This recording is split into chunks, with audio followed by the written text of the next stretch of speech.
Olá pessoal, bom dia. Vamos começar? Gabriel, Julie, Verônica, Sofia. Bom dia para todo mundo aí, gente. Então, vamos começar a nossa revisão aí para o vestibular da UFO. Nós preparamos aí 10 questões para vocês, 8 questões de testes e 2 questões escritas para a gente se preparar também para a segunda fase.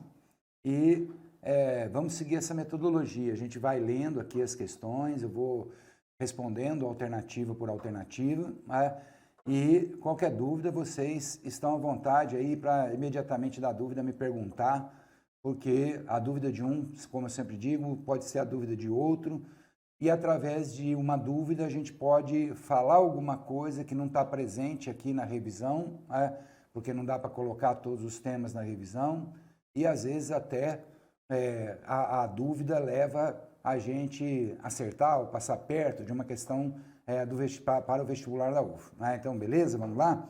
Então, a questão número 1 aí, moçada. No final do século XX, em razão da ciência, produziu-se um sistema presidido pelas técnicas da informação, que passaram a exercer um papel de elo entre as demais, unindo-as e assegurando ao novo sistema uma presença planetária. Um mercado que utiliza esse sistema de técnicas avançadas resulta nessa globalização perversa. Então, um extrato aí desse livro Por uma Outra Globalização, do Milton Santos, que foi o maior geógrafo da geografia brasileira.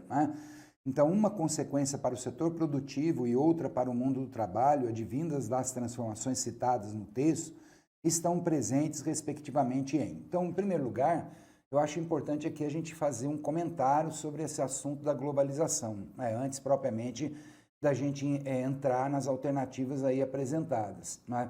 E fazer um comentário, quando a gente se põe a fazer um comentário da globalização, a gente tem que pensar que a gente está tratando do mundo de hoje, do mundo que está à nossa volta.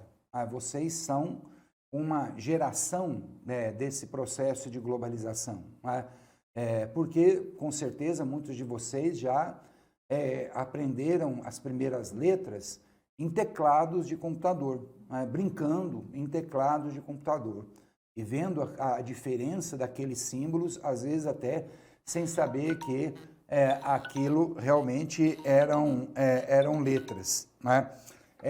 Então, a gente não pode perder uma questão sobre o processo de globalização. E, afinal de contas, qual é o marco desse processo da globalização? Eu costumo dizer que a globalização tem dois pilares fundamentais. Que toca um aspecto político, ideológico, e outro, como diz aqui o enunciado da questão, que toca um aspecto técnico. Então, a globalização existe hoje porque nós vivemos, a partir da metade dos anos 80 e início dos anos 90, o fim do socialismo. E o fim do socialismo determinou o fim daquela ordem bipolar que a gente tinha desde a Segunda Guerra Mundial. Hoje, o mundo, apesar de algumas expressões aí de países dirigidos por partidos comunistas, o mundo hoje é um mundo capitalista, quase que na sua totalidade, para não dizer na sua totalidade, o mundo é um mundo capitalista. Mesmo alguns países que ainda mantêm o controle do Partido Comunista, como é o caso da China, tiveram a sua economia transformada, aberta para o mercado e os capitais desse mundo capitalista. Então, esse é o aspecto, é o pilar político que essa globalização apresenta. Se a gente ainda tivesse o socialismo, o mundo não seria globalizado. Ora, poderia ser globalizado de maneira bipolar. A globalização do mundo socialista e a globalização do mundo capitalista. Mas isso estaria longe de representar essa globalização que a gente tem nos dias de hoje. Outro pilar que sustenta esse mundo de hoje, do jeito que ele é, como diz aqui o Milton Santos, são os processos de revolução técnico-científica. Ou, como ele mesmo afirma, de revolução técnico-científica e informacional. A partir dos anos 70, a gente passa a ter um boom de desenvolvimento nas tecnologias de comunicação, nas tecnologias de informação, e isso passa a criar um sistema integrado de transmissão de dados, de transmissão de imagens, de transmissão de informações, comandos, e isso efetivamente mudou a cara desse mundo. A partir dos anos 90, a partir de 94, a internet, que já vinha sendo desenvolvida desde a década de 60, se torna o principal sistema de comunicação que a gente utiliza. E aí, com todos os seus aplicativos, com todos os seus sites de informação, a internet passa a ser parte da vida da gente.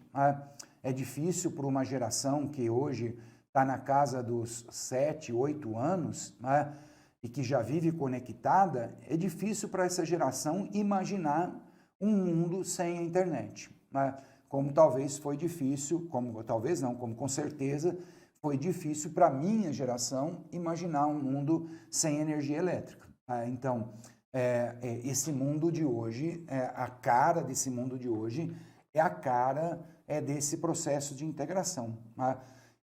E aí, então, o Milton Santos, através desse parágrafo, ele fala no final do parágrafo que todo esse processo de um mercado que utiliza técnicas avançadas resulta nessa globalização perversa. Por quê? Nesse livro, Por uma Outra Globalização, o Milton Santos nos apresenta 3 globalizações diferentes. Primeiro, a globalização como fábula. O que seria a globalização como fábula? Seria a gente acreditar num mundo que pudesse se construir superando todas as diversidades, seja de gênero, seja de raça, seja de religião. A globalização como fábula seria acreditar num mundo que pudesse ser construído com um mercado global sem desigualdades. Acreditar num mundo que as fronteiras fossem todas superadas. Como se disse lá por alguns, se acreditou por alguns lá no início da globalização, que o mundo se tornaria uma aldeia global. Então, essa seria a globalização como fábula. A segunda globalização que ele nos apresenta é a globalização como perversidade. O que seria essa globalização como perversidade? Ora, essa globalização como perversidade, perversa, como ele fala aqui, seria a globalização que a gente vê ao vivo e a cores pelos sistemas de informação nos dias de hoje. Ora, nada melhor agora, nesse momento que a gente está vivendo, de citar o Afeganistão como exemplo dessa globalização como perversidade. O Talibã, a Al-Qaeda utilizaram dos sistemas de informação para a sua expansão, para a difusão das suas ideias, para a consolidação do seu poder. Um poder que se exerce pela perversidade. A grande preocupação do mundo hoje são as mulheres afegãs. Mas não são só as mulheres, são as crianças, são os homens que discordam das teses do Talibã. Essa é a globalização, é um aspecto dessa globalização como perversidade. Olhar a fome na África, a matança que a fome produz sobre o continente africano, também é uma outra face dessa globalização como perversidade. E a outra globalização que ele nos apresenta é a globalização como possibilidade. Então, o que seria a globalização como possibilidade? A globalização como possibilidade não é acreditar naquela utopia da globalização como fábula, mas é construir uma globalização tornando certos princípios como princípios universais. Que seriam princípios universais? Princípios que por todo o mundo seriam indiscutíveis. Ou seja, todos deveriam aceitar esses princípios. Ora, que princípios são esses? A paz é um princípio. A paz tem que ser um princípio universal. A não construir a paz significa produzir essa perversidade que a gente está vivendo, que a gente vê nos dias de hoje, né? A justiça social seria um outro princípio que deveria se transformar como universal. Superar pela justiça social as desigualdades de renda, as desigualdades de raça, de religião, de gênero. Superar essas desigualdades, em algumas delas, seria construir o respeito à diversidade. Nós somos um único planeta, uma única sociedade, né, que é diversa. Né? O planeta é uma unidade de diversidades e essas diversidades devem ser respeitadas, né, incluindo nessa questão de princípios universais, o respeito ao meio ambiente. A gente está vendo cada vez mais, e a geração de vocês vai ver ainda mais, né, catástrofes ambientais. Muitas dessas catástrofes provocadas pela nossa ação sobre o meio ambiente. Então, o respeito ao meio ambiente, a conservação, a preservação ambiental, tem que ser um princípio universal. Né? Então, essas são as três, como Milton Santos chamava, as três faces de um processo da globalização, as três faces desse processo de globalização. Né? E é preciso que a gente escolha. Vamos passar a nossa vida acreditando numa utopia, na globalização como fábula? Interessa a quem? Interessa ao aparelho ideológico que hoje se difunde pelo planeta. Né? Vamos continuar acomodados, né? Vendo a globalização como perversidade acontecer? Ou vamos tomar as rédeas do planeta, né, e construir um outro processo de globalização, né, uma globalização como possibilidade, como ele fala. Né? Aí vem a pergunta, né? Uma consequência para o setor produtivo e outra para o mundo do trabalho, advindas das transformações citadas no texto, estão presentes, respectivamente, em. Então, o que esse processo de globalização, em que esse processo de globalização transformou o setor produtivo e o mundo do trabalho? Então, vamos lá às alternativas. Né? A letra A, eliminação das vantagens locacionais e ampliação da legislação laboral, quer dizer, da legislação do trabalho. Né? Falso. Não, quando a gente pensa numa consequência para o setor produtivo, desculpem aí, quando a gente pensa numa consequência para o setor produtivo e para o mundo do trabalho trazida por essa globalização, a gente não pode falar nessas duas condições apresentadas na letra A. O que seria a eliminação das vantagens locacionais?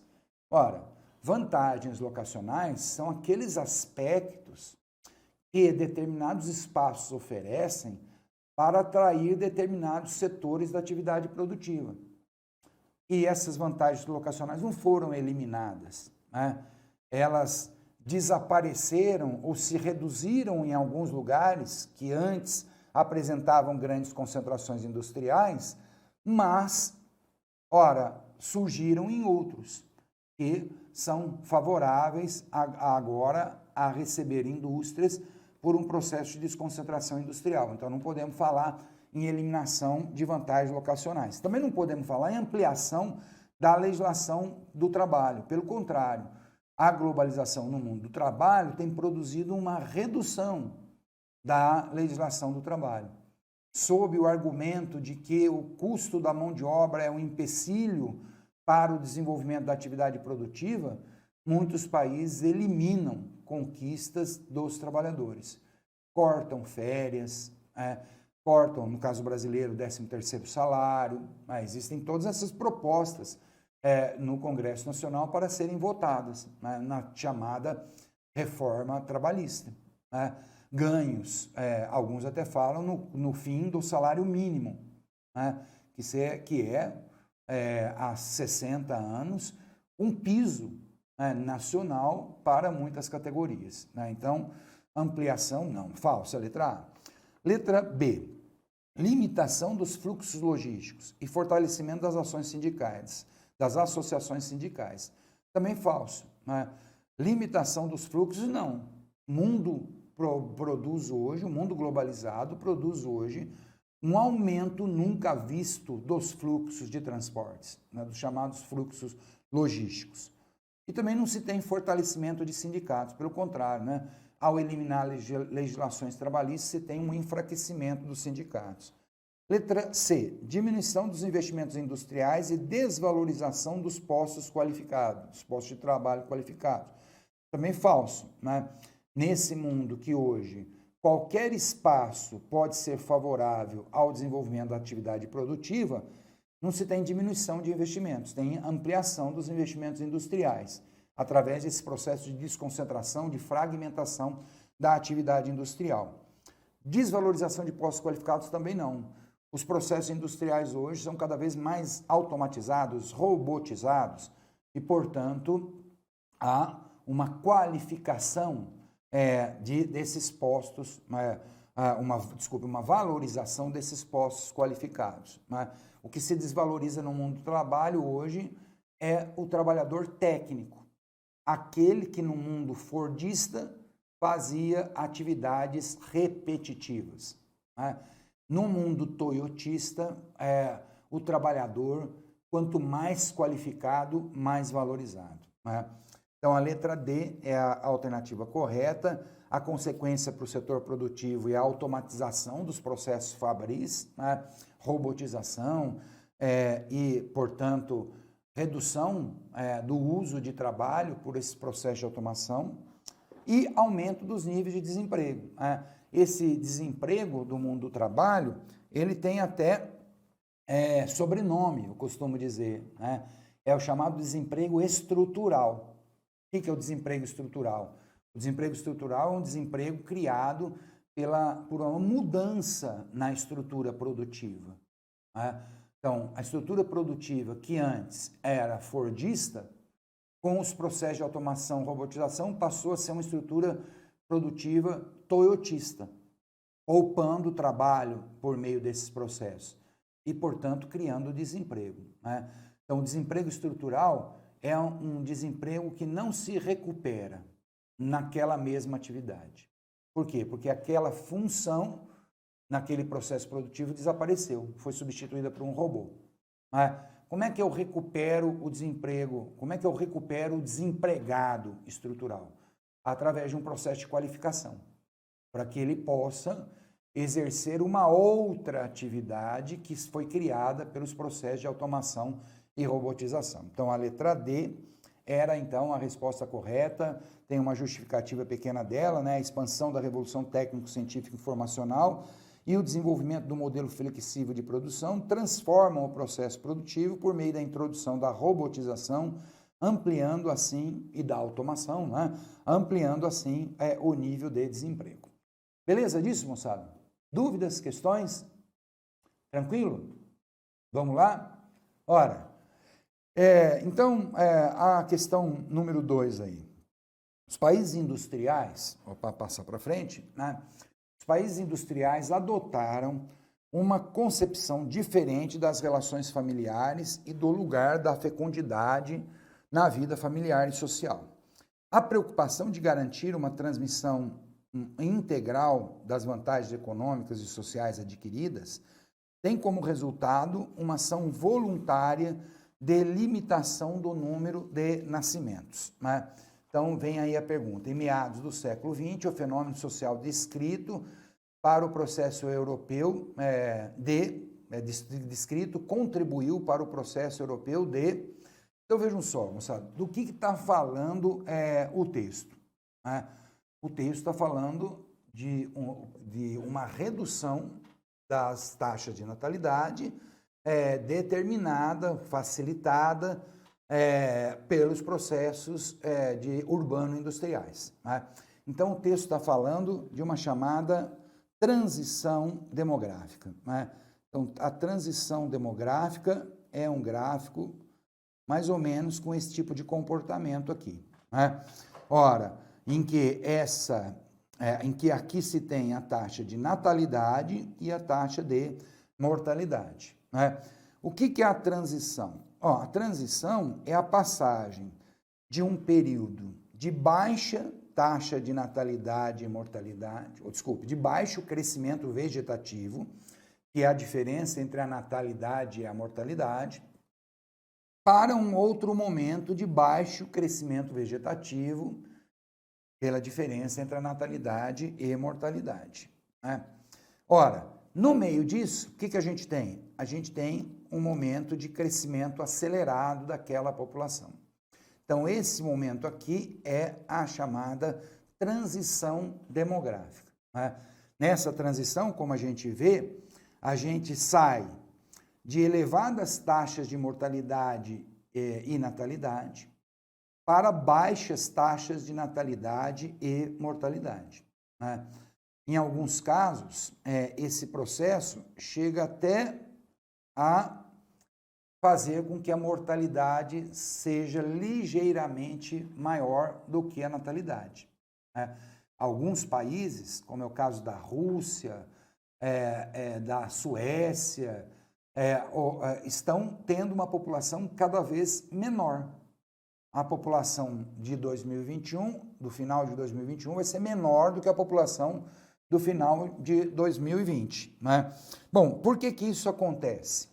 Isso acontece porque, com o desenvolvimento econômico e a criação de sociedades urbano-industriais, se tem um desestímulo, né, à natalidade, por uma série de razões, né? Nas sociedades urbano-industriais, as mulheres estão mais inseridas no mercado de trabalho, né? Ocorre uma elevação do custo de criação dos filhos, né? Passa-se a ter uma maior informação da sociedade, para a disseminação de métodos anticoncepcionais, o desenvolvimento desses métodos anticoncepcionais e processos cirúrgicos, né, de esterilização tanto do homem quanto da mulher, contribuem para essa redução do número de filhos, né? Então, quando a gente fala de uma sociedade urbana-industrial com redução do número de filhos, a gente está falando de uma sociedade que está fazendo essa passagem aqui, que está encerrando a chamada transição demográfica, né? Então, aí, mais rapidamente, vamos às alternativas. Letra A, estabilização da pirâmide etária. Não. Esse fenômeno social de redução da natalidade contribui para a desestabilização e não estabilização da pirâmide etária. Por quê? Porque ocorre uma redução da base da pirâmide etária, né? Então, ora, o período descrito aí do século XX mostra uma mudança de comportamento que limita o número de nascimentos. Então, portanto, estreita a base da pirâmide etária. Vai fazendo com que nessa população a parcela de jovens vá diminuindo, né, na medida em que a população vai amadurecendo, enquanto que a parcela de idosos, de adultos idosos, vai aumentando, né? Então, na realidade, não tem estabilização. A letra B, conclusão da transição demográfica, verdade, né? No século XX, observa-se aí, né, a conclusão da transição demográfica nesses países industrializados, não apenas na Europa ou nos Estados Unidos, não apenas nos países ricos, mas também em países emergentes, subdesenvolvidos, né? Também se tem nesse mundo a redução das taxas de natalidade. Não é só a gente olhar para as gerações anteriores da nossa família, né? Muitos aqui tiveram avós que tiveram 10, 11 filhos, né? Os filhos desses avós, quer dizer, os pais, os tios, já tiveram 2, 3, né? Alguns de vocês com certeza já pensaram nesse assunto e não pensam em mais do que um, quando tem muita vontade de ter filho, né? Então, isso é uma tendência da população. Quanto mais desenvolvida a sociedade, menor o número de filhos, né? Isso, alguém pode pensar, mas isso é vantajoso, né? Por quê? Se tem menos filho, o Estado tem menos gasto, né? Com essas crianças. As famílias têm que arcar com menos peso, né, no sustento da família.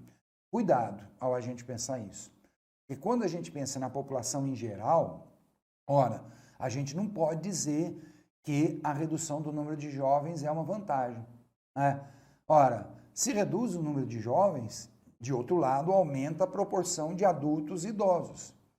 O Estado deixa de gastar com políticas educacionais, com programas de vacinação, com programas de saúde preventiva para esses jovens, mas, de outro lado, o Estado tem que gastar mais, ora, com qualificação de mão de obra adulta, com sistemas de previdência para a população mais idosa, investimentos na saúde curativa, além de a gente pensar que, se a população começa a se reduzir, como em alguns casos, né, ora, se tem uma diminuição da chamada população economicamente ativa, né? Lembram lá o que é a população economicamente ativa, né? É todo mundo de uma sociedade que está trabalhando ou está à procura de trabalho. Todo o conjunto, a população economicamente ativa, está contida na população em idade ativa. A população em idade ativa é toda a população maior do que 15 e menor do que 60 anos, né, para as estatísticas, né? Então, essa população em idade ativa contém a população economicamente ativa que está trabalhando ou à procura de trabalho. Então, os jovens alimentam essa população em idade ativa e, consequentemente, a população economicamente ativa. Se reduz o número de jovens, reduz o fator de alimentação dessa população. Então, portanto, esse país pode ter problemas, inclusive com falta de mão de obra para atender às suas necessidades produtivas, né? A letra C, contenção da entrada de imigrantes. Não, errada. A contenção da entrada de imigrantes não tem relação com o número de filhos, com a redução do número de filhos, né? E a letra D, elevação do crescimento vegetativo. O que é o crescimento vegetativo? Falei rapidinho aqui. Crescimento vegetativo é a diferença entre a taxa de natalidade e a taxa de mortalidade.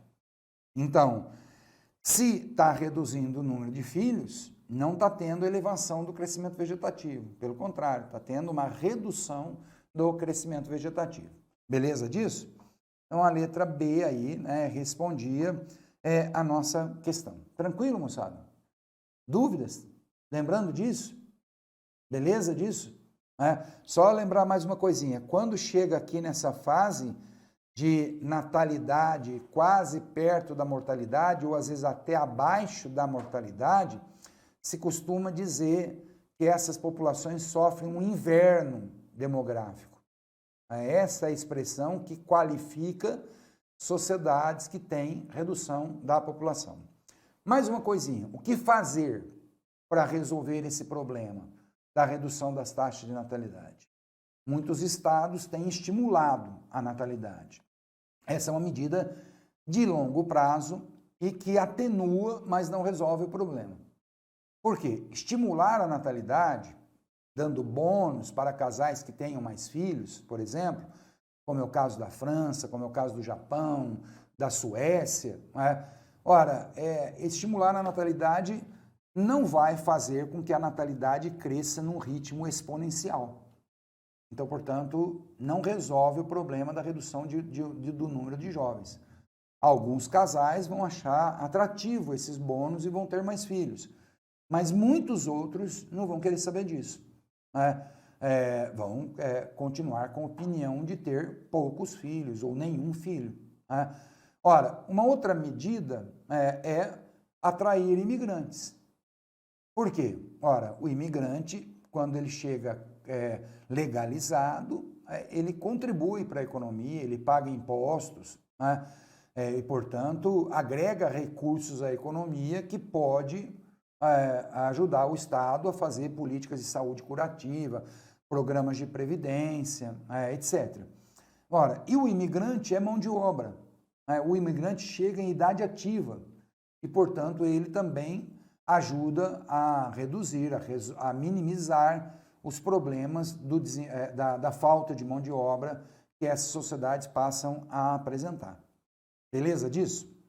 Então, olha, se lembrarem de mais alguma dúvida, de mais alguma coisa aí sobre a transição demográfica, a gente está à disposição aqui, vamos perguntar, né? Senão a gente fica aqui falando que nem um papagaio e sem um feedback, um retorno de vocês, e isso eu acho que a pergunta, como eu disse no início da aula, contribui, né? Então vamos lá para mais uma, moçada? Tranquilo? Os maiores consumidores da infraestrutura logística para exportação no Brasil são os produtos a granel, dentre os quais se destacam o minério de ferro, petróleo e seus derivados e a soja, que por possuírem baixo valor agregado e por serem movimentados em grande volume, necessitam de uma estrutura de grande porte e baixos custos. No caso da soja, um minutinho.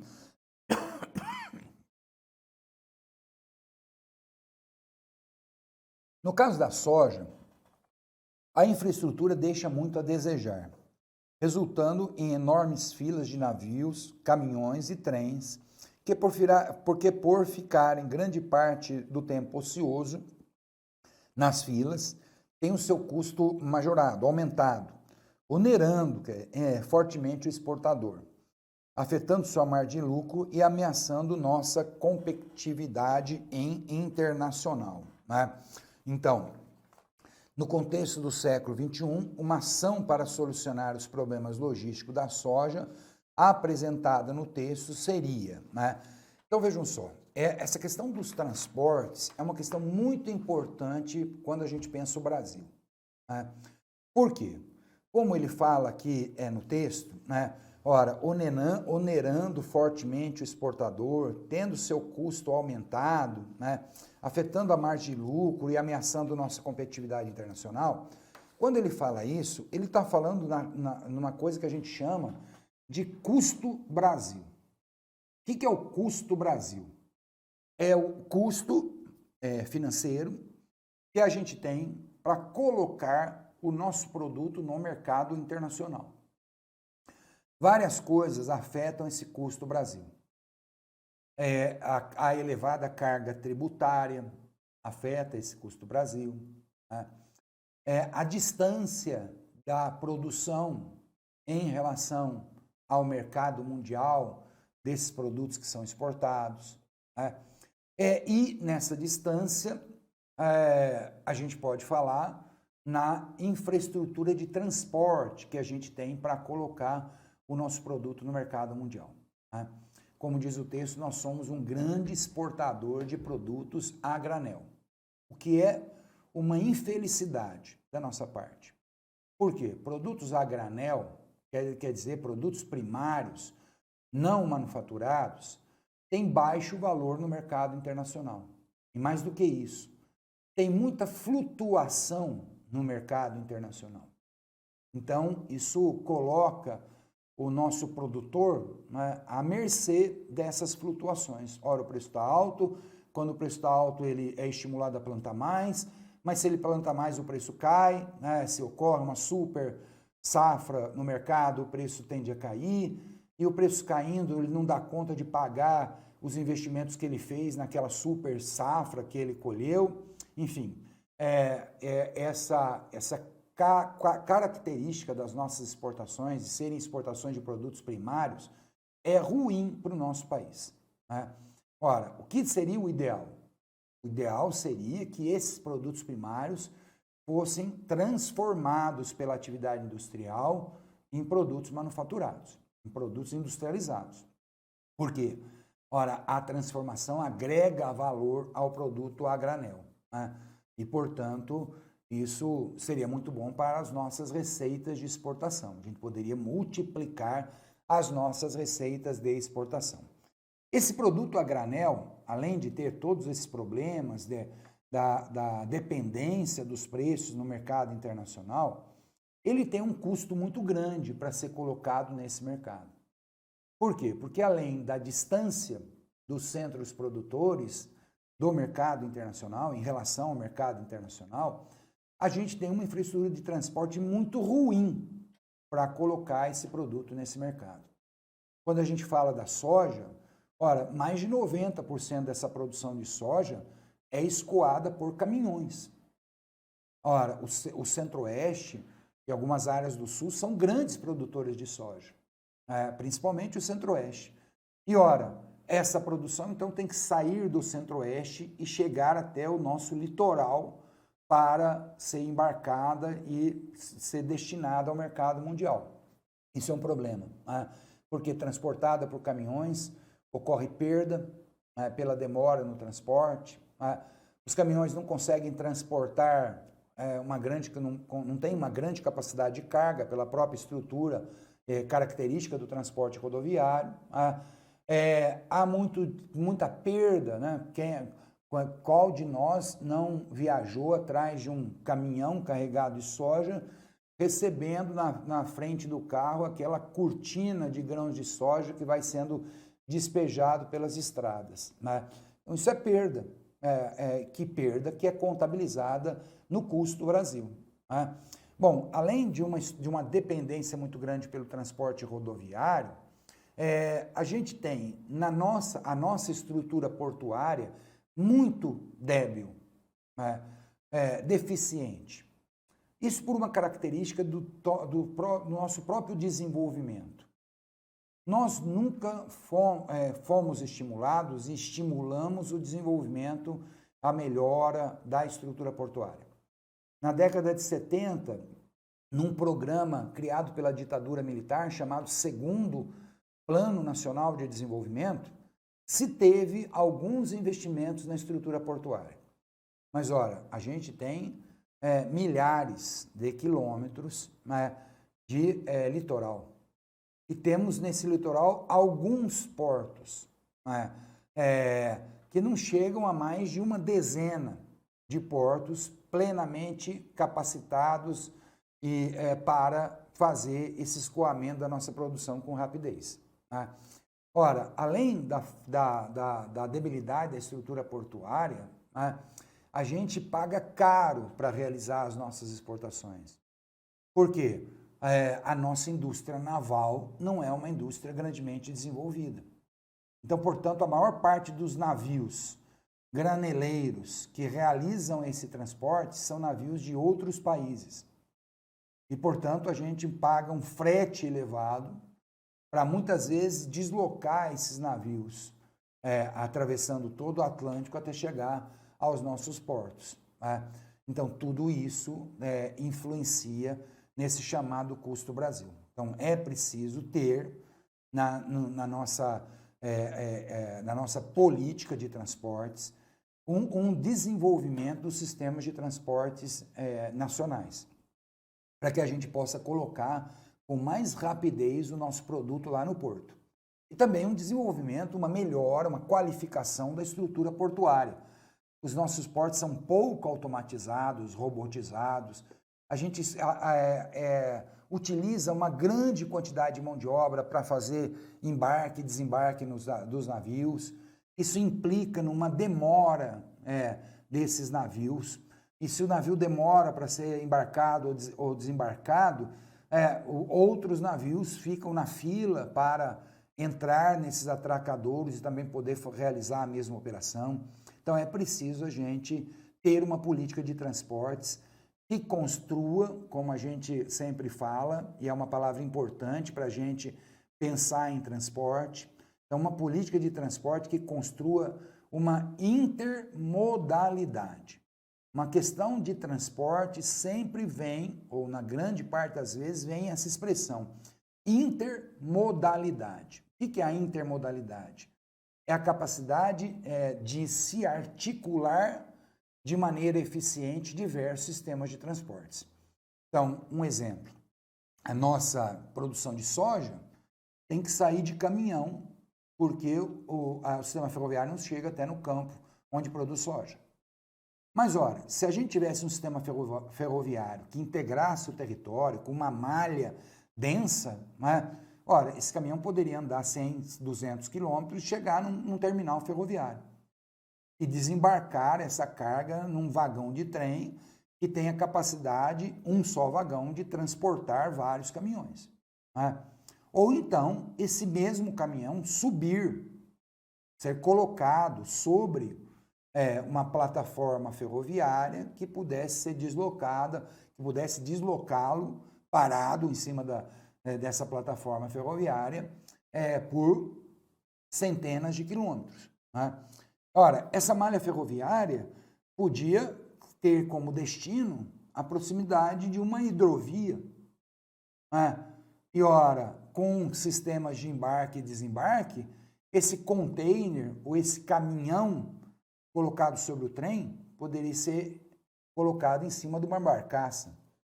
Então, um barco com 2, 3 motores transporta uma grande quantidade de barcaças que podem transportar mais de centenas de containers. Né? Ora, a hidrovia não chega até o porto. Então, portanto, essa hidrovia poderia transportar a nossa carga por mais algumas centenas de quilômetros e depois esse container ou esse caminhão ser colocado numa rodovia para, através da malha rodoviária, chegar até o porto. Né? E lá no porto, se a gente tivesse mais eficiência na estrutura portuária, se a gente tivesse mais atracadouros portuários, ou seja, terminais portuários automatizados, robotizados, lá no porto, diante dessa intermodalidade, a gente não precisaria ter filas de caminhões. Muitas vezes, na época da safra, formam-se filas de 90, 100, 150 quilômetros de caminhões para entrar no porto. Isso porque o pátio do porto já está completamente ocupado de caminhões. Então, isso poderia ser grandemente reduzido. E, portanto, a palavra, quando eu falo em transporte, é intermodalidade. Não tem que investir só em um sistema de transporte. Tem que investir em todos. Né? E investir em todos fazendo o quê? Promovendo uma integração eficiente entre todos esses sistemas de transportes. Então, a letra A, isenção de impostos de transportes. Não, né? A isenção de impostos não contribui para a eficiência do embarque, do desembarque, não contribui para a velocidade, ela contribui para o lucro. Então, se eu isento impostos, eu aumento a margem de lucro do exportador, do intermediário que faz, que tira a soja do campo e coloca no porto, e não contribui para a maior velocidade. Bom, como não tem uma alternativa falando de transporte rodoviário, de transporte ferroviário, como eu aqui acabei falando, a letra B é a resposta, construção de terminais atracadouros. Ou seja, a gente tem poucos portos e nesses portos a gente tem poucos terminais de embarque e desembarque. E isso significa que o navio fica lá no alto mar, esperando vaga no terminal portuário para entrar no porto, para ser, então, orientado por balsas, por balsas guias, para fazer o caminho até o porto. Então, a letra B é a correta, a construção de novos atracadouros daria velocidade, otimizaria o escoamento da soja e solucionaria um problema relativo às filas de navios e caminhões e trens que a gente tem no embarque e desembarque das nossas mercadorias. A letra C, diversificação dos parceiros comerciais. É mais uma alternativa que não afeta a questão das filas de caminhões e de navios. E também não afeta o tempo de embarque e desembarque. Então, a letra D, contratação de trabalhadores portuários. Errado também. Não é contratando mais trabalhadores que a gente vai reduzir a fila. Até automatizando o sistema portuário, então desempregando gente, a gente pode dar mais velocidade às operações de embarque e desembarque. Mas isso resolve parcialmente o problema. A resolução do problema passa por investimentos nos sistemas de transporte, nos diversos sistemas de transportes. Então, a letra B, então, é a correta aí da nossa questão. Tranquilo disso, moçada? Vamos ficar atento sobre uma questão de transporte. Hoje, os transportes são um problema central na atividade econômica brasileira, né? Na eficiência, na lucratividade da atividade econômica brasileira, principalmente o chamado agronegócio, né? Por quê? Porque o agronegócio perde bastante com o custo esse chamado custo Brasil, né? Então vamos lá, mais uma? Olha lá, ó. Número 4. Processo de concentração urbana no Brasil, em determinados locais, teve momentos de maior intensidade. E, ao que tudo indica, atualmente passa por uma desaceleração no ritmo de crescimento populacional nos grandes centros urbanos. Uma causa para o processo socioespacial mencionado no texto é o OA, né? Então, veja só. Como que nós vamos fazer mais tarde uma outra questão, que vai tocar num outro aspecto desse assunto, né? Mas como que a gente construiu grandes cidades? Como que a gente construiu, a partir dos anos 40 e 50, duas metrópoles? Duas grandes metrópoles, São Paulo e Rio de Janeiro, para depois avançar na construção, no crescimento de outras cidades também, né? Ora, a gente construiu duas grandes metrópoles, né, a partir de um processo de concentração industrial, né? A gente teve, a partir do governo Vargas, e depois intensificado com o governo JK, Juscelino Kubitschek, com a ditadura militar, a gente teve grandes investimentos e estímulos do Estado a uma concentração industrial no Sudeste brasileiro, particularmente na metrópole paulista e no eixo da Via Dutra, no eixo Rio-São Paulo, aí, ligado pela Via Dutra, né? Então, esse foi o espaço, esse triângulo de concentração industrial, como alguns livros falam, São Paulo, Rio de Janeiro, Minas Gerais. Esse triângulo foi o espaço principal da nossa atividade industrial e favoreceu o crescimento de grandes cidades, transformando as cidades em grandes metrópoles, né? Bom, o que acontece a partir dos anos de 1980? Ora, a partir dos anos de 1980, essas áreas de grande concentração industrial, que a gente chama na geografia de áreas de economia de aglomeração, eu já explico isso, passaram a se tornar áreas de desconcentração industrial. Por quê? Porque, ora, como a gente já tocou rapidamente numa questão anterior, o que a indústria procura para a sua localização? Bom, a indústria procura as chamadas vantagens locacionais. Bom, essas vantagens locacionais podem ser criadas por estímulos do Estado, né, diversos, isenção fiscal, doação de terrenos, construção de plantas industriais. Essas vantagens locacionais podem ser criadas pela presença de uma infraestrutura de transporte, de telecomunicações, que facilita a ligação dessas áreas com grandes mercados consumidores e com até o mercado mundial, né? Essas vantagens locacionais podem ser criadas pela presença de um grande contingente de mão de obra, né? Tudo isso estava presente nesse triângulo de concentração industrial. E com a presença de tudo isso, isso criou o que a gente chama de economias de aglomeração. Como o próprio nome já disse, economia de aglomeração é uma área que a aglomeração de indústrias provoca redução de custos e, portanto, economia. Então, tem minério de ferro no quadrilátero ferrífero.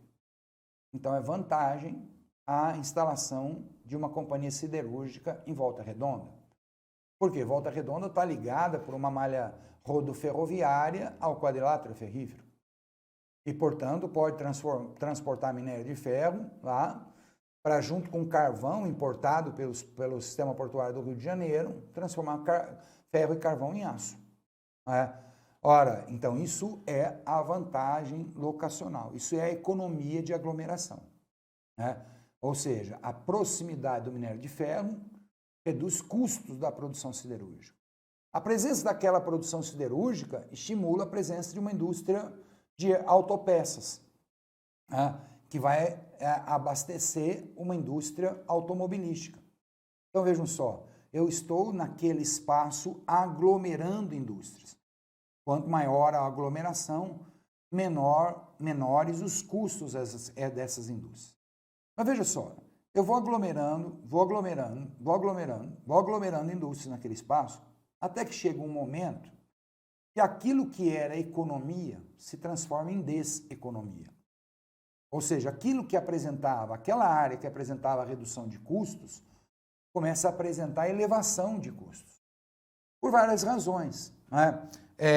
A mão de obra nessas áreas começa a se organizar, vai ficando mais qualificada, então, portanto, vai ficando mais cara. Os custos urbanos vão ficando mais caros, os aluguéis, os preços dos terrenos para a construção de indústrias. Né? A questão ambiental começa a pesar, então legislações ambientais começam a exigir o tratamento de resíduos, a instalação de filtros nas chaminés das indústrias. Então tudo isso passa a significar elevação de custos. E agora o que vai acontecer então? Aquela área que era uma economia de aglomeração e atraía indústrias se transforma numa deseconomia e passa a expulsar a indústria. É um processo que no urbano a gente chama de desmetropolização. Não é que está acabando a metrópole. Ora, desmetropolização quer dizer duas coisas. Uma redução do ritmo de crescimento da metrópole. Segundo, uma mudança na natureza das atividades da metrópole. Ora, por que muda a natureza das atividades da metrópole?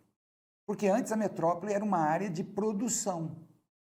Agora, por conta dessa condição de deseconomia de aglomeração, a metrópole passa a ser uma área de expulsão de indústrias.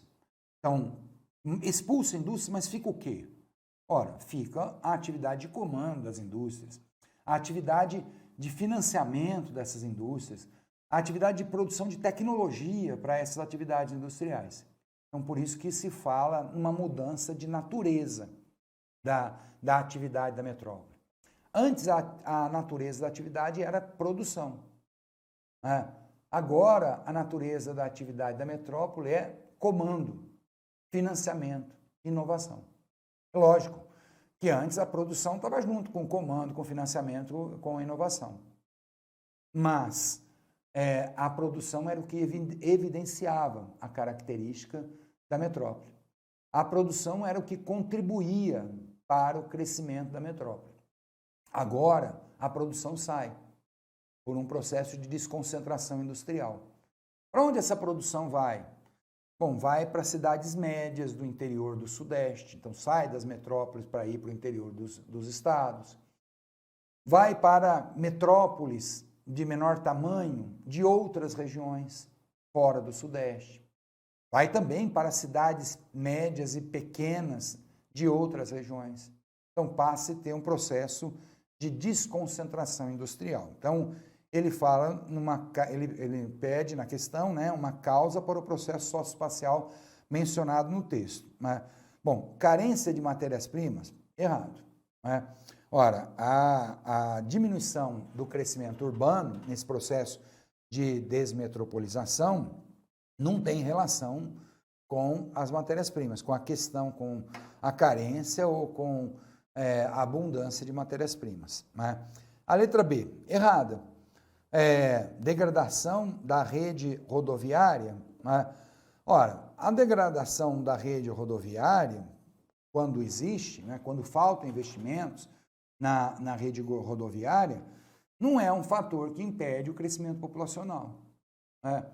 Os nordestinos chegaram por 40 anos na cidade de São Paulo, 50 anos, 60 anos na cidade de São Paulo.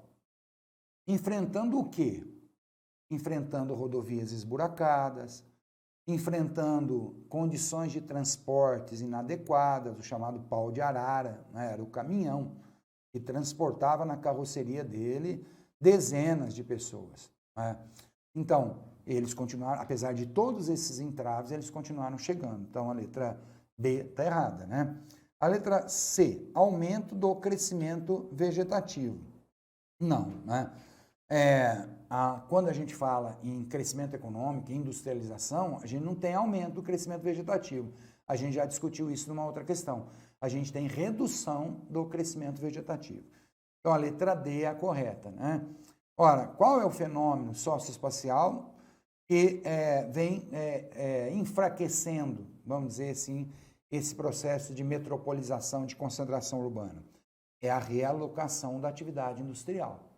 Se antes o fluxo de nordestinos, que foram o principal fluxo de imigrantes em direção à metrópole, se antes eles vinham para a metrópole, agora eles vão em direção a outras cidades. Às vezes até alguns continuam vindo para a metrópole, mas quando chegam na metrópole não encontram emprego, não conseguem se qualificar, e aí o que eles fazem? Saem da metrópole em direção ao interior, né? Então, basta a gente ir a um supermercado aqui em Uberlândia, isso é uma curiosidade que eu tenho reparado, e passar no caixa e conversar com o caixa. Seja no Açaí, seja no Bretas, a gente encontra uma grande quantidade de trabalhadoras do Nordeste, com sotaques do Norte e do Nordeste. Muitos desses iam para as metrópoles antes e eram absorvidos na metrópole. Hoje não são mais absorvidos na metrópole, vão em direção às cidades médias. Então a letra D aí respondia a nossa questão. Tranquilo, moçada? Dúvida? Vão perguntar, né? Número 5. O bônus demográfico é caracterizado pelo período em que, por causa da redução, passando para frente aqui, é caracterizado pelo período em que, por causa da redução do número de filhos por mulher, a estrutura populacional fica favorável ao crescimento econômico. Isso acontece porque há, proporcionalmente, menos crianças na população e, percentualmente, o percentual de idosos ainda não é alto. Então, a ação estatal que contribui para o aproveitamento do bônus demográfico é o estímulo A, né? Então, veja só, o que é o chamado bônus demográfico? A gente ainda vive, nessa década dos 2020, um certo bônus demográfico, embora esse bônus já está diminuindo, ele já está tendendo a acabar. Então, o que é esse bônus? Bom, esse bônus é um momento em que a maior proporção da população está no grupo dos ativos, dos em idade ativa. E, portanto, se o grupo de pessoas em idade ativa é grande, isso favorece a uma população economicamente ativa grande. E qual é a contribuição de uma população economicamente ativa grande? É mão de obra, né? É força de trabalho para o desenvolvimento de um conjunto grande de atividades produtivas, né? Então, o Brasil passou a viver essa situação de bônus demográfico a partir da passagem dos anos 80 para os anos 90. Quando, então, as taxas de natalidade se reduziram, mas ainda a gente não tinha uma aceleração maior da expectativa de vida. Então, portanto, o grupo de jovens, proporcionalmente no conjunto da população, diminuía e o grupo de idosos ainda não era significativamente grande, né? Então, isso implicava que o corpo da nossa pirâmide etária fosse um corpo grande, né? Proporcionando esse chamado bônus demográfico. Qual é o problema que a gente enfrenta nesse bônus demográfico? Para aproveitar bem esse bônus demográfico. Ora, o problema é que hoje o mundo, a atividade produtiva, melhor dizendo, é uma atividade organizada por um sistema de técnicas informacionais, né? A revolução é técnico-científica e informacional. Então, portanto, a estrutura produtiva hoje não precisa de trabalhadores técnicos, precisa de trabalhadores qualificados. E, infelizmente, no conjunto da população brasileira, a gente tem uma baixíssima qualificação da mão de obra. Se a gente tomar aí a parcela da população brasileira com mais de 15 anos e tomar nessa parcela da população brasileira com mais de 15 anos a média de anos de estudo, essa média de anos de estudo não vai chegar a 7,5 anos, 7 anos e meio. Ou seja, a maior parte da população brasileira, com mais de 15 anos, não completou o ensino fundamental. Mal sabe, então, ler, escrever e fazer as operações fundamentais da matemática. Isso significa um comprometimento muito grande para as nossas atividades produtivas. Essa população não chega na idade ativa, com mais de 15 anos, sem estar capacitada para a realização de atividades produtivas mais sofisticadas. Então, muitos analistas, pesquisadores, dizem que o Brasil afirmam que o Brasil perdeu o bônus demográfico. A gente não consegue recuperar mais. Faltou o quê? Faltou políticas de qualificação da mão de obra. Políticas que tinham que ter sido iniciadas lá nos anos de 1970, ou no final dos anos de 1960. Ora, não é qualificar agora a geração do irmão de vocês que tem menos de 15 anos. Ora, esse irmão de vocês com menos de 15 anos vai entrar em idade ativa com o corpo da pirâmide já reduzido, com um número de idosos grande no conjunto da sociedade. Então, portanto, mesmo qualificado, ele não vai conseguir desenvolver um grande número de atividades sofisticadas, porque a população em idade ativa está se reduzindo, Então, a ação estatal que contribui para o aproveitamento do bônus demográfico é o estímulo A. Já até respondi aqui, atração de imigrantes. Não, a atração de imigrantes não resolve a questão do bônus demográfico. A questão do bônus demográfico está ligada ao crescimento vegetal, a uma redução do crescimento vegetativo, pela redução das taxas de natalidade. Elevação da carga tributária. Ora, a elevação da carga tributária até compromete as atividades produtivas e não favorece. Porque a elevação da carga tributária eleva o custo do investimento, afasta investimentos estrangeiros do Brasil, e, portanto, ao invés de empregar, ela até pode contribuir para desempregar, se provocar uma redução da atividade econômica. Letra C, qualificação de mão de obra. A gente teria que ter investido muito em educação, como muitos países fizeram. Países que se industrializaram no mesmo momento que a gente, a partir dos anos 40, como é o caso dos asiáticos, investiram pesadamente em sistemas de ensino, desenvolvimento de pesquisa e extensão. E por isso apresentam hoje um salto tecnológico muito distante da nossa realidade.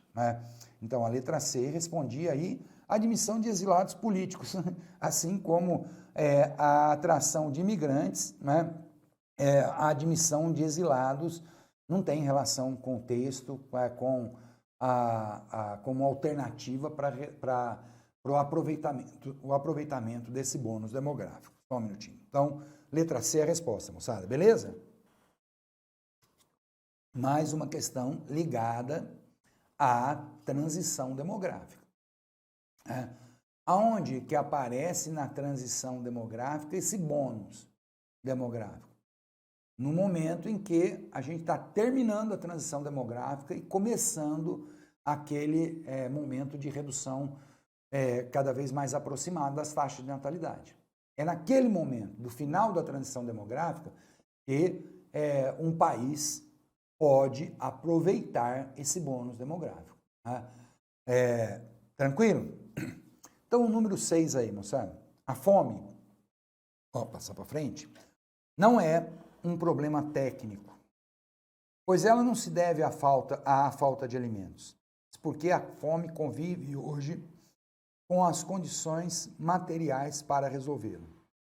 O texto demonstra que o problema alimentar apresentado tem uma dimensão política, por estar associado, né?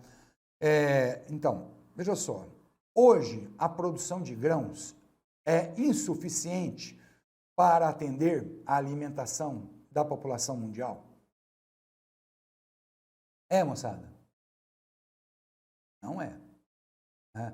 A produção de grãos é muito maior do que as necessidades alimentares da população mundial. Então, por que tem muita produção e tem fome? Ora, tem muita produção e tem fome porque essa produção, o crescimento dessa produção a partir da Segunda Guerra Mundial, especialmente, através de um processo chamado de Revolução Verde, estão lembrados disso? Vamos sair um pouco do assunto da fome, entrar no assunto da modernização da agricultura. A modernização da agricultura mundial aconteceu principalmente a partir da Segunda Guerra Mundial, com o desenvolvimento de tecnologias associadas à indústria química, à biogenética, à bioengenharia. Então, essas tecnologias permitiram o desenvolvimento de uma série de insumos químicos, sementes, que aumentaram grandemente a produtividade da produção agrícola. No mundo rico, primeiro, mas também no mundo subdesenvolvido. A partir da Segunda Guerra Mundial, num processo conhecido como Revolução Verde, essas técnicas foram aplicadas nos países subdesenvolvidos, né? E aí, o que aconteceu? Aumentou a produtividade, então pode reduzir a fome. Não, porque esse aumento da produtividade foi orientado para produtos de exportação e para produtos que não serviram à alimentação humana, mas que foram transformados em óleos, que foram transformados em rações, para utilizações diversas, para utilização como combustível, para utilização como ração animal. Então, isso fez com que, mesmo grandes exportadores agrícolas, como é o caso da Índia, como é o caso do Brasil, convivam com condições de fome.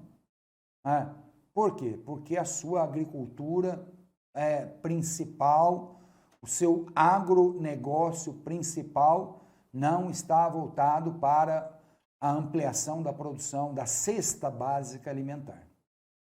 Está voltado para as exportações, né?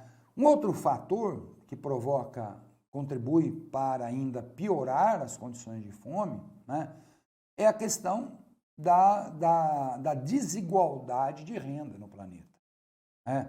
Se a gente somasse todos os PIBs do planeta e dividisse pelos 7 bilhões e tantos aí da população mundial, a renda que cada família receberia seria suficiente para viver em condições muito dignas. Ter casa própria, plano de saúde, carro na garagem. Estudo para os filhos. Então por que isso não acontece? Porque a renda é distribuída de maneira desigual. A produção de alimento está concentrada na mão de poucos grandes produtores. A riqueza dos países está concentrada na mão de poucos grandes investidores, enquanto que a maior parcela da população desses países absorve uma pequena parcela da renda. O Brasil, mais uma vez, infelizmente, é um exemplo disso. A diferença entre os mais ricos e os mais pobres, chamado índice de Gini da população brasileira, chega perto de 0,6. Quanto mais próximo de 1, pior a distribuição de renda. Quanto mais perto de 0, melhor a distribuição de renda. Isso quer dizer, então, que o Brasil está incluído entre os países de elevada desigualdade.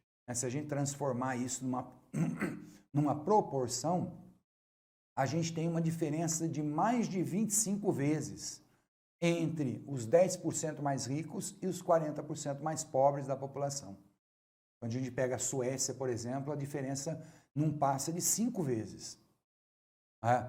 Ora, a Argentina, que hoje vive uma crise descomunal, quando não vivia a crise, a diferença na Argentina era em torno de 15 vezes. Isso lá nos tempos de crescimento da economia argentina dos anos 70 e anos 80. Ora, então, portanto, é a desigualdade da renda, né, que provoca esse problema da fome, né? Então, o texto demonstra que o problema alimentar apresentado tem uma dimensão política, por estar associado à escala da produtividade regional, né? Não, né? Errado. A capacidade de produção de cada região é um fator menos relevante atualmente, né? E por quê? Para resolver o problema da alimentação? Porque o produto é global. Então, ora, se a produção regional aqui cai, a produção global, esse débito aqui pode ser atendido por uma produção mundial em outras regiões muito maior, né? Letra B, padrão de distribuição de renda. Verdade, né? A concentração elevada da renda é a principal razão para o problema da fome, né? Dificuldade de armazenamento de grãos? Também não, né? Isso não está ligado à fome. Isso está ligado ao chamado custo das exportações, né? Crescimento da população mundial? Não, a gente começou a nossa argumentação aqui dizendo que tem alimento suficiente para alimentar em condições saudáveis os 7 bilhões de pessoas. Então, se tem fome, não é pela falta de alimentos, né? Então, a letra B aí é o gabarito da nossa questão. Beleza, moçada? Vamos dar uma aceleradinha, que a gente já está perto aí dos 20 minutos e ainda não chegamos aí nas questões escritas, né? Suponha que você seja um consultor aí na questão 7. Foi contratado para assessorar a implantação de uma matriz energética em um pequeno país com as seguintes características. Região plana. Então, região plana não tem desnível altimétrico.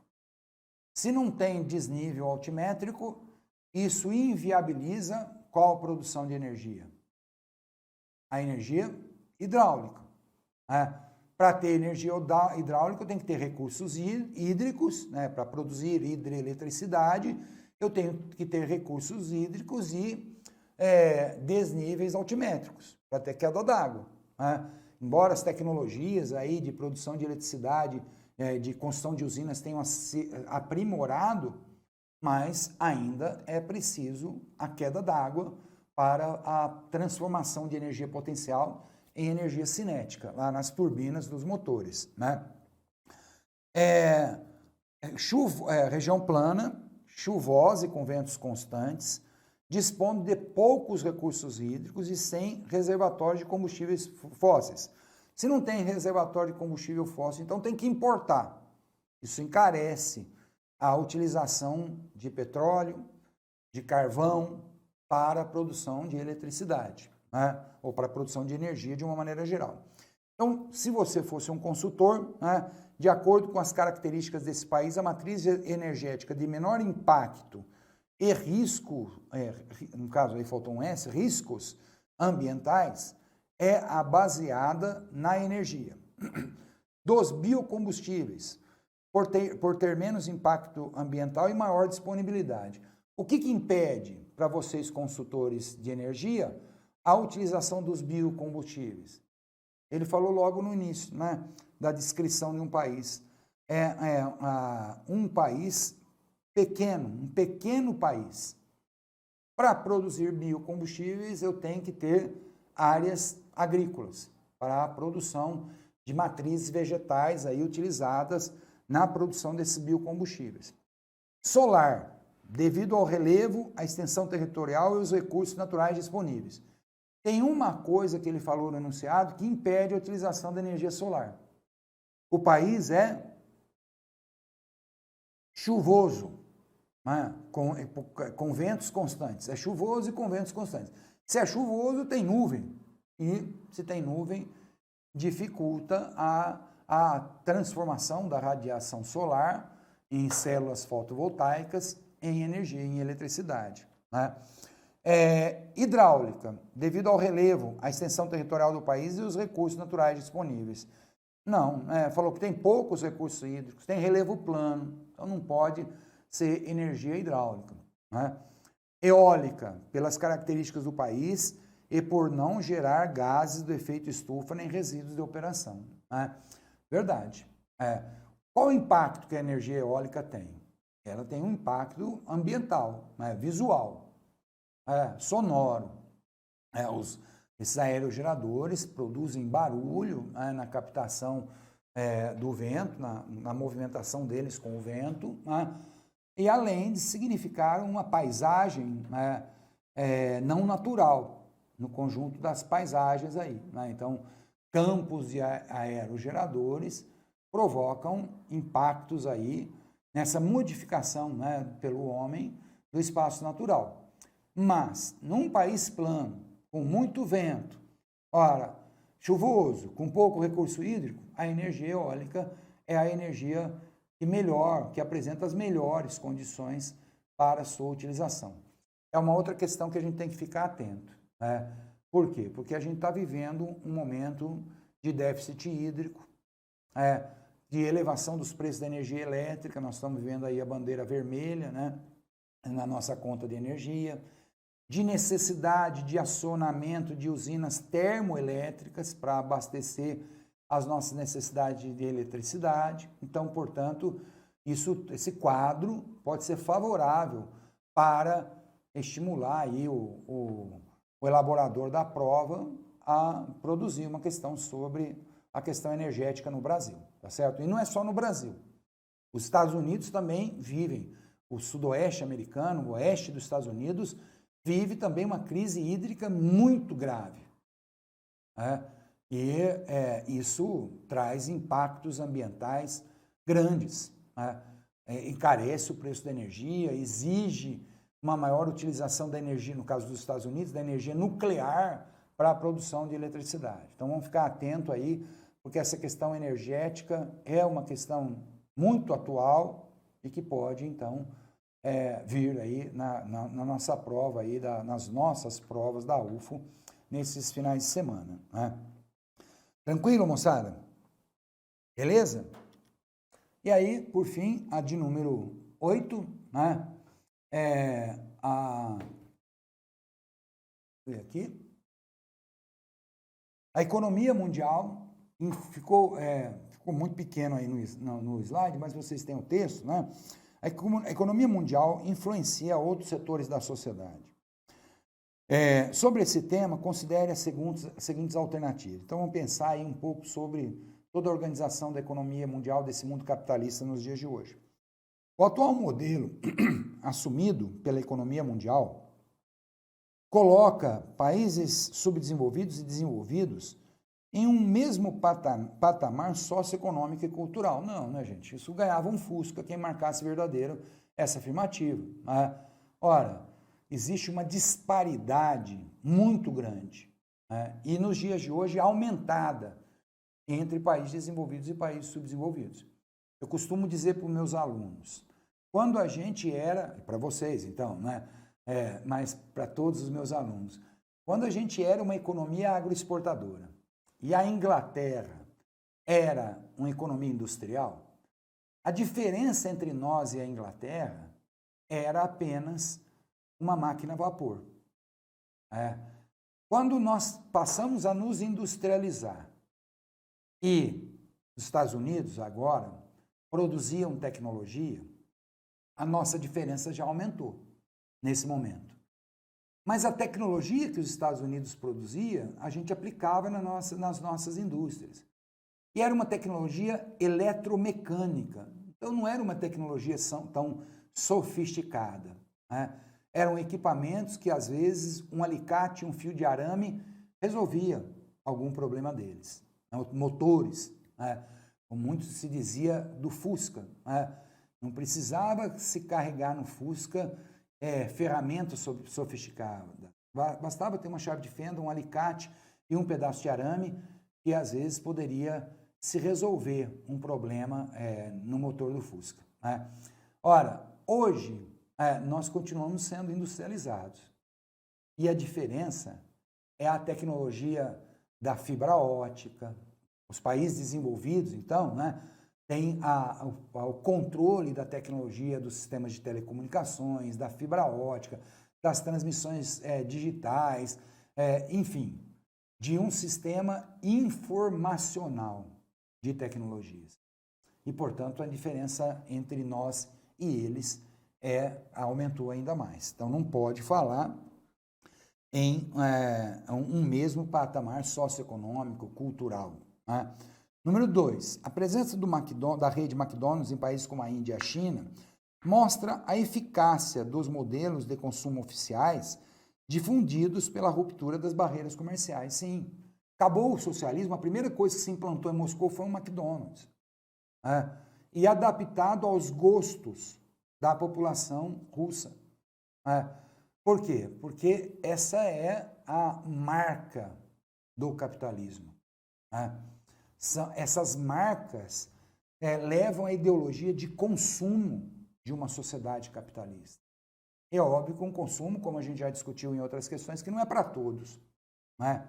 Um consumo que é para poucos, mas mesmo sendo poucos, isso não impede dessas grandes marcas se pulverizarem aí pelo espaço mundial na medida em que as barreiras comerciais, ideológicas vão sendo derrubadas, né? Então, a afirmativa 2 é verdadeira.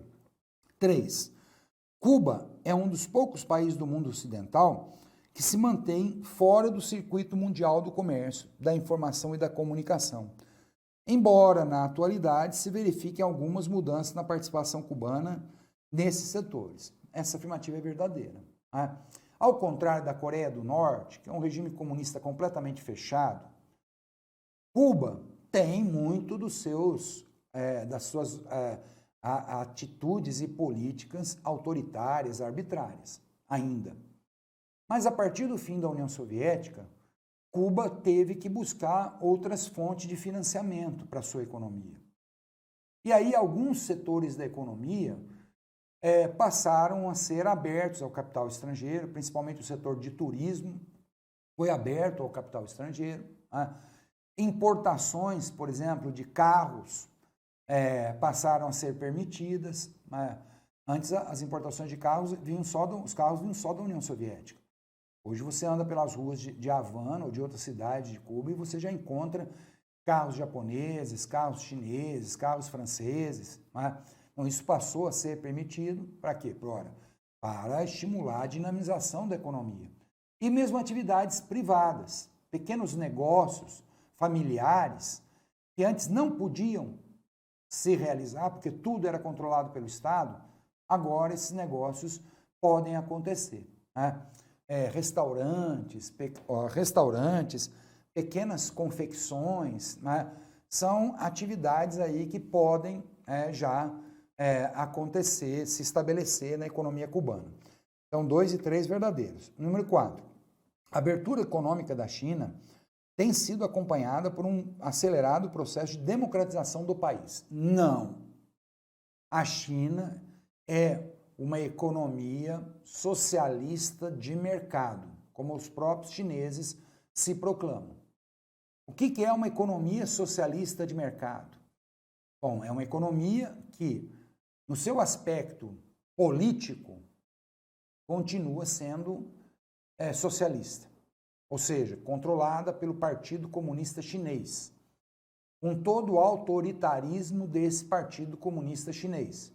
Então não tem liberdade de imprensa, não tem liberdade de expressão cultural, religiosa, artística. Se tem perseguição e prisões por motivos políticos, né? Então o Partido Comunista Chinês dirige o Estado e a sociedade, controla o Estado e a sociedade. Não tem pluripartidarismo, não tem eleições diretas. Mas a economia é aberta a práticas capitalistas. O que quer dizer isso? Quer dizer que pode ter a presença de capital estrangeiro, pode ter o desenvolvimento da iniciativa privada por parte de chineses, passa a ter trabalho assalariado não regulamentado, quer dizer, é organizado a partir do mercado. Ah, mas Camacho, antes no socialismo não tinha trabalho assalariado? Tinha, óbvio que tinha. Né? Os trabalhadores no mundo socialista recebiam uma remuneração pelo seu trabalho. E com essa remuneração ele podia ir lá nas vendas, né, nas lojas estatais e comprar aquilo que ele tinha necessidade. Né? Mas o que acontecia com essa remuneração? Ela era controlada pelo Estado. O salário era igual no mundo socialista. Seja o cidadão que realizasse as atividades mais simples, seja o astronauta, esse salário era igual. Por quê? Porque partia-se do princípio que os seres humanos são iguais. Então, portanto, as necessidades materiais de um astronauta são as mesmas necessidades materiais de um cidadão que exerce atividades pouco qualificadas simples. Né? Ah, mas e a qualificação? A qualificação foi dada pelo Estado. Então, ninguém precisa receber mais por ser mais ou menos qualificado. As suas capacidades levaram aquele cidadão a se qualificar. As suas habilidades, as suas competências levaram aquele cidadão a se qualificar, mas através de uma política de Estado. Então, portanto, ele não tem que receber mais por isso. Esse era o princípio. Né? Então, quando a gente fala que num processo de democratização, a China não tem isso. Né? Mais uma vez, é uma economia socialista de mercado. E agora, só para completar a ideia do salário, né? É o mercado que estabelece os salários na China. Isso quer dizer que o que vai estabelecer o salário em cada atividade? É o cruzamento das curvas de oferta de trabalho e procura por trabalho. Né? Ora, se tem pouca oferta e muita gente à procura de trabalho, o salário tende a cair. Né? Se tem muita oferta de trabalho e muita gente procurando trabalho, o salário também tende a cair. Né? Do contrário, se tiver pouca oferta e pouca gente, os salários tendem a se elevar. Então, essa é o cruzamento das curvas de oferta e demanda por trabalho que vai determinar os preços dos salários, como qualquer país do mundo capitalista. Né? Então, vejam só, moçada, nós temos duas questões aqui escritas. Né? Uma trata do nosso processo de urbanização e de metropolização. A gente já discutiu esse processo de metropolização numa questão anterior, né? Tocando no aspecto da desmetropolização. Né? A questão pergunta para a gente duas razões para a aceleração do processo de urbanização. Também lembramos lá naquela questão de todo o processo de concentração da atividade industrial, né? De todos os estímulos do Estado à atração de população para essas metrópoles. Né? Dois fatores responsáveis pela redução do ritmo relativo de crescimento das metrópoles. Aí a gente tem os processos de desconcentração industrial, né? E, portanto, de desmetropolização e de crescimento de cidades pequenas e médias interiores ou até de metrópoles regionais de outras regiões, no caso brasileiro, fora do Sudeste. Né? E a gente ainda tem uma outra questão que fala do mapa da fome. Não tem um texto grande aí, a gente tem apenas um minuto, né? Que fala a respeito da fome, destaca aí a parcela da população no Brasil ingerindo cada vez menos calorias do que o recomendado e pede para a gente, indique duas medidas no campo das políticas federais responsáveis por retirar o Brasil do mapa da fome. Né? Então, a gente teve aí em governos anteriores, né, uma série de políticas que contribuíram para reduzir a questão da fome no Brasil e o próprio desemprego. Né? Então, o estabelecimento de políticas de renda mínima foi uma alternativa através do programa Bolsa Família que contribuiu para tirar um grande conjunto da população brasileira da fome. O aumento da oferta de alimentos voltados para a alimentação da população. Então, políticas agrícolas dirigidas ao estímulo da produção da nossa cesta alimentar, né?